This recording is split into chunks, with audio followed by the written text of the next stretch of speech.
Avtotransportni majburiy sug'urtalash tartibi bilan tanishing. Buning uchun my.gov.uz bosh sahifasidan transport bo'limiga o'tib, tegishli xizmatni tanlang va foydalanishni boshlang. Dastlabki qadamda avtotransportni hamda avtosug'urta turini ko'rsating. Keyingi qadamda zaruratga ko'ra transport vositasini boshqarishga ruxsat berilgan shaxslar ro'yxatini to'ldirib, o'zingizga ma'qul bo'lgan sug'urta kompaniyasini tanlang. Endi to'lov bosqichiga o'tamiz. E'tibor bering.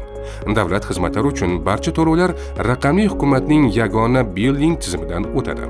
Shu bois to'lovni faqat my.gov.uz portali orqali shakllantirilgan to'lov invoysi orqali o'zingizga qulay usulda amalga oshiring. Masalan, boshqa to'lov ilovalari orqali to'lamoqchi bo'lsangiz, quyidagi ilovalarda mavjud akkauntingizga bog'langan telefon raqamingizni kiriting. Agar karta orqali to'lamoqchi bo'lsangiz, bank karta raqami, uning amal qilish muddatini kiritib, to'lov usulini tanlang va tekshirish tugmasini bosing. Telefon raqamingizga yuborilgan SMS kodni kiritib, to'lovni tasdiqlang. Muhim eslatma: to'lovning tasdiqlanmasligi va natijada elektron polis shakllanmasligining oldini olish maqsadida sug'urta kompaniyasiga to'g'ridan-to'g'ri to'lov qilmang.